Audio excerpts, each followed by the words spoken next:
여러분 안녕하십니까? 뉴스데스크 제주입니다. 제주도의회가 올해 2차 추경 예산 심사에서 행정체제 개편 예산 50억 원을 삭감했습니다.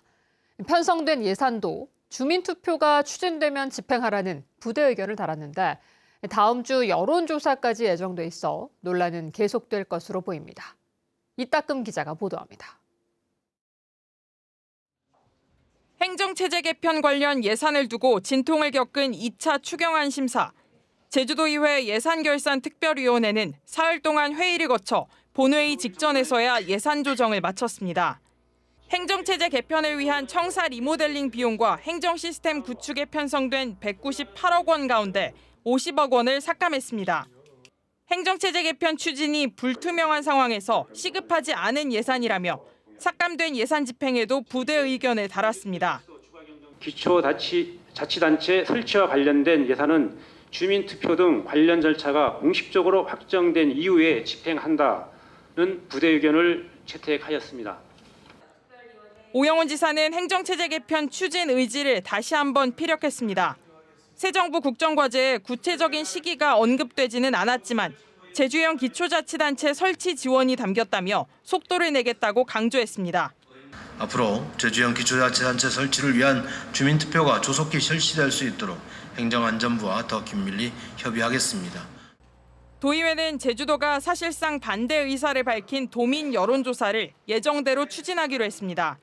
제주시를 둘로 쪼갤지를 두고 오영훈 지사와 김한규 의원이 맞서는 가운데 행안부 요구에 맞춰 의견을 하나로 모아야 한다는 겁니다. 이제는 이러한 의견들을 하나로 모아 도민 모두가 공감할 수 있는 합리적이고 현실적인 결론을 내릴 때입니다. 국정과제에도 설치 지원 문구는 담겼지만 실행 시기와 시점이 정해지지 않아 당장 추진이 어렵다는 해석이 나오는 상황. 예산 삭감에 이어 도민 토론회와 여론조사까지 예정되면서 행정체제 개편을 둘러싼 논란은 더 커질 것으로 보입니다. MBC 뉴스 이따금입니다. 국민의힘 제주도당은 성명을 내고 제주도와 더불어민주당은 행정체제 개편에 대한 토론과 여론조사를 중지하라고 요구했습니다. 국민의힘은 지역 국회의원 사이에도 입장이 다른 상황에서 제주도와 도의회의 불협화음으로 주민 혼란만 초래하고 있다고 비판했습니다. 또 오영훈 지사는 예산과 행정력 낭비에 대해 책임을 인식하고 도민 앞에 사과하라고 요구했습니다. 4.3 추가 진상조사 보고서를 사전 검토할 분과위원회 정상화 여부가 이르면 다음 주 결정날 것으로 보입니다. 법제처는 일부 위원회의 자격 요건이 법을 어겼는지에 대한 행안부의 유권 해석 의뢰가 검토 대상이 되지 않는다고 보고 반려했습니다. 이번 법제처의 결정은 행안부가 법 적용을 자체적으로 판단하라는 의미입니다. 이에 따라 행정안전부는 부처 내 고문 변호사 자문을 받은 뒤 이르면 다음 주 위원 자격 여부에 대한 판단을 내릴 예정입니다.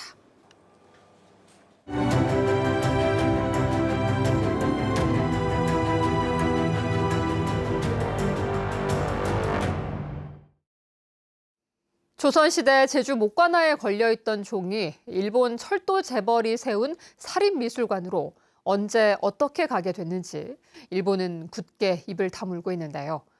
우리 선조들은 왜 제주의 종을 일본에 빼앗겼는지 역사에 남겨진 실마리들을 조인우 기자가 추적해봤습니다. 도쿄 시내 한복판에 우뚝 솟은 높이 630m의 텔레비전 전파 송신탑. 일본에서 가장 높은 인공 구조물로 도쿄의 랜드마크가 된 스카이트리는 도부 철도 그룹이 건설해 운영하고 있습니다. 일본의 대표적인 민영 철도 회사인 도부 철도가 설립된 것은 1897년. 아시아에서 가장 먼저 산업혁명에 성공한 일본에서 상품과 원료를 빠르게 수송하는 철도는 핵심 산업으로 떠올랐습니다. 도부철도가 1930년 영국에서 처음으로 도입한 전기기관차입니다. 도부는 일본의 철도 시장을 장악하면서 엄청난 부를 쌓았습니다. 도부철도의 창업자인 네즈 가이치로는 일본과 한국, 중국의 고미술품 4천여 점을 수집했습니다. 그가 죽은 다음 해인 1941년 도쿄 시내 중심가에 네즈 미술관이 문을 열었습니다. 네즈 미술관 정원에 있는 조선시대 시동상입니다. 미술관 정원을 돌아보면 이렇게 우리나라와 중국에서 온 문화재들도 쉽게 찾아볼 수 있습니다. 우리나라에서 도굴꾼들이 훔쳐간 문화재들을 일본과 미국, 유럽에 팔아넘겼던 고미술상 야마나카 상회에서 사들여 정원을 꾸민 것입니다. 지금은 네즈 미술관 지하에 있는 제주 목관화 종도, 과거에는 도굴된 한국 문화재들과 함께 정원에 놓여 있었습니다. 옛날에는 종이 다른 탑 같은 그런 거 하고 뜰에 놓여 있었어요. 잔디 위인가 그게 놓여 있어가지고 방치대가 있다시피 돼가 있거든요. 그게 밖에 나오면 안 되는데 밖에 놓여져 있었어요. 일제강점기인 1918년 제주 사람이 쓴 최초의 제주 역사서인 탐라기년입니다. 한학자이자 향토사학자인 김석익은 일본이 제주 목관화를 철거하고 그 자리에 제주 도청을 지었던 상황을 기록했습니다. 1916년 10월 제주 목관화의 물로 여러 개가 헐렸고 12월에는 일본인이 종을 철거했다는 것입니다. 옛 탐라의 후에 제주라는 어떤 그 전통 문화 건축을 이렇게 이제 없애버리기 시작하는 거죠. 민족성을 말살시키는 이제 그 작업을 펼칩니다. 일본 네즈 미술관은 제2차 세계대전 당시 미군의 폭격으로 모든 기록이 불에 타 제주 목관화 종을 가져간 경위를 알 수 없다고 밝혔습니다. 하지만 일본의 식민 통치와 함께 사라진 제주의 종은 일본 재벌의 손에 넘어갔고 지금도 돌아오지 못하고 있다는 사실은 분명합니다. MBC 뉴스 조인우입니다. 광복 80주년인 올해 옛 일본군 전쟁 유적이 곳곳에 남아있는 제주는 역사적 의미가 더 클 수밖에 없는데요. 스포츠공원 조성 논란 등에 멈춰버린 알뜨르 평화대공원 사업의 방향을 도민들이 직접 논의하자며 토론회를 열었습니다. 홍수현 기자입니다. 1932년 일제가 토지 매입을 시작해 5년 뒤 60만 제곱미터 규모로 완공된 알뜨르 비행장. 비행장 건설에 많은 제주 도민들이 징용됐고 1937년 중일전쟁이 발발하자 난징과 상하이 폭격의 주 비행장으로 사용됩니다. 해방 뒤에는 예비 검속으로 많은 도민들이 희생된 비극의 장소가 됐던 현장. 지난해 제주도가 국방부와 활주로를 뺀 일대 부지에 대한 무상 사용에 협의하면서 평화대공원 조성을 위한 논의가 본격적으로 시작됐습니다. 그런데 기본 계획에 야구장과 골프장 등 스포츠타운 조성 계획이 포함되며 부적절하다는 논란이 제기됐고 국비 등 예산마저 확보되지 못해 사업은 사실상 멈춰섰습니다.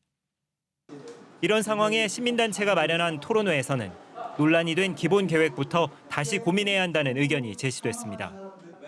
알뜨르가 전쟁 유적을 간직한 만큼 평화의 본질을 잊어서는 안 된다는 겁니다. 전쟁은 더 이상 하면 안 되지 않겠느냐. 그리고 우리는 앞으로 이러이러한 나라를 만들자. 제주도를 이런 섬으로 만들어가자라고 함께 어린 세대들과 이야기할 수 있는 그런 토론의 장으로 사실은 만들어야 된다고 생각합니다. 역사적 상흔을 간직한 전쟁 유적에 스포츠타운 조성 등으로 관광객을 유치하려는 구상보다 20년을 맞은 평화의 섬에 대한 고민을 통해 활용 방안을 찾자는 의견도 나왔습니다. 평가라든가 그리고 앞으로 미래의 평화의 섬을 어떻게 가져가야 될 것인지에 대한 논의들은 이제 빠져 있는 채로 진행이 되고 있기 때문에 조금 한계가 좀 있지 않은가 이런 생각이 좀 듭니다. 일본의 침략 역사 지우기 시도가 계속되는 가운데 역사를 바르게 기억하고 어떠한 주제로 평화를 다룰 것인지 살피자는 의견도 제시됐습니다. 어떤 평화를 말할 것인가에 대한 논의들, 그 논의를 촉발시키는 굉장히 중요한 계기로서 알뜨르 평화공원에 대한 논의가 중요하고 그렇게 촉발시키면 거기에 관여하는 연대에서 참여할 수 있는 지역들이 굉장히 많을 거라고 생각합니다.